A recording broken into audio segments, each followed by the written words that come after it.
¿Qué tal? Muy buenos días, gusto en saludarlos.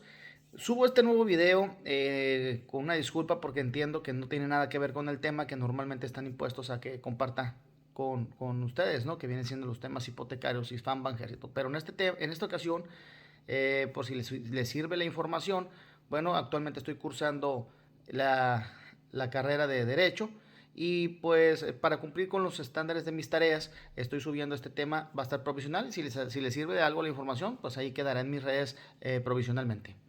Sin más, empezaré con el video.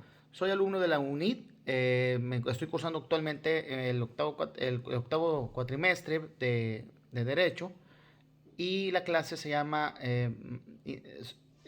Derecho Internacional.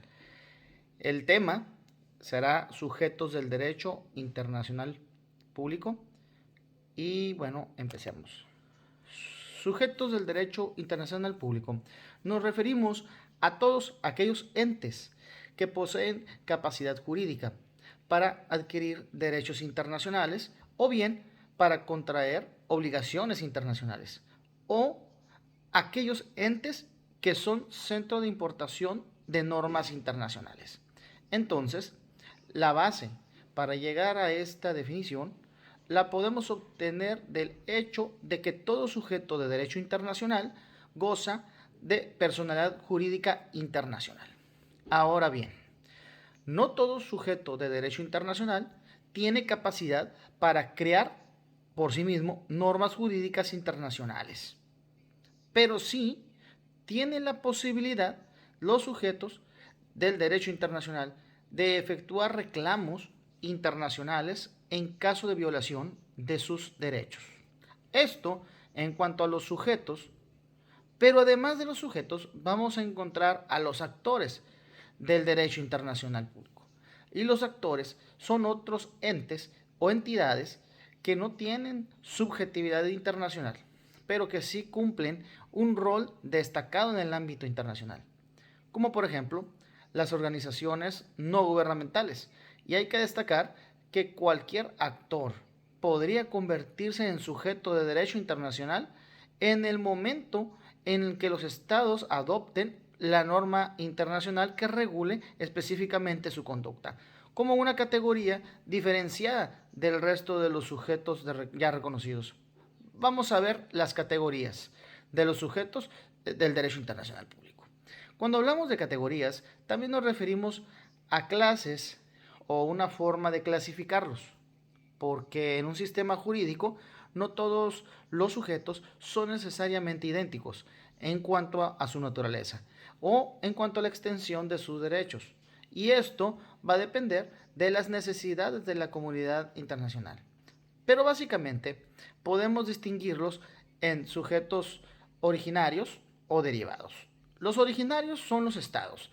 Los estados gozan de personalidad jurídica plena.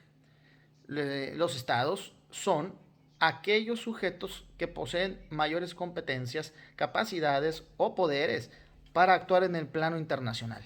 Y esto es lo que nos lleva a decir que gozan de plena personalidad jurídica internacional. Y para que un estado pueda ser definido como tal, es necesario, de acuerdo al artículo primero de la Convención de Montevideo sobre los derechos de los estados, que reúna los siguientes requisitos. Primero, población permanente, es decir, que no basta con que tenga una población, sino que esa población debe tener permanencia. En segundo lugar, territorio determinado. Y no importa si se encuentra total o parcialmente en disputa con otro o con otros estados. En tercer lugar, debe tener un gobierno.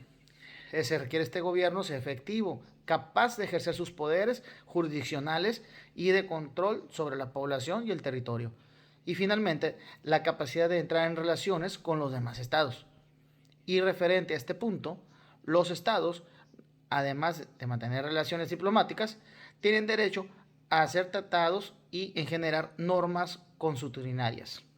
En cambio, los sujetos del derecho internacional público derivados son aquellos que poseen personalidad jurídica internacional limitada. Y dentro de este grupo podemos citar a las organizaciones internacionales gubernamentales y otros organismos, a los pueblos que luchan por la determinación, a los grupos beligerantes, a los individuos, a los inversores extranjeros y a ciertas organizaciones no gubernamentales. Y algunos de estos sujetos derivados suelen ser denominados sujetos atípicos porque son únicos en su especie. Y dentro de este grupo podemos encontrar a la Iglesia Católica, a la Soberana Orden de Malta y al Comité Internacional de la Cruz Roja.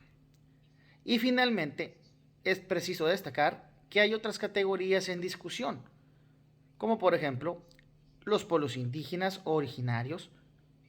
Estos pueblos originarios hoy en día constituyen un sujeto del derecho internacional público porque existen normas internacionales que les consagran derechos y también se ha reconocido y se ha aceptado tanto su capacidad de celebrar y de ser tratados con la posibilidad de que se presenten reclamos ante foros internacionales.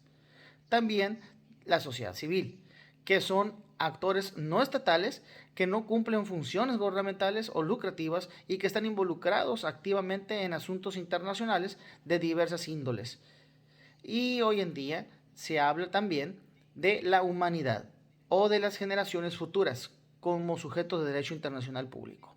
Pero estas categorías en discusión se suman a lo que ya mencionábamos hace algunos minutos y será cuestión de tiempo hasta que aparezcan nuevas categorías y estos sujetos queden definitivamente reconocidos como sujetos del derecho internacional público. De esta manera llegamos al final del video. Esperemos que les sirva de alguna manera y bueno, concluimos con este tema para mi clase de Derecho Internacional Público. Gracias.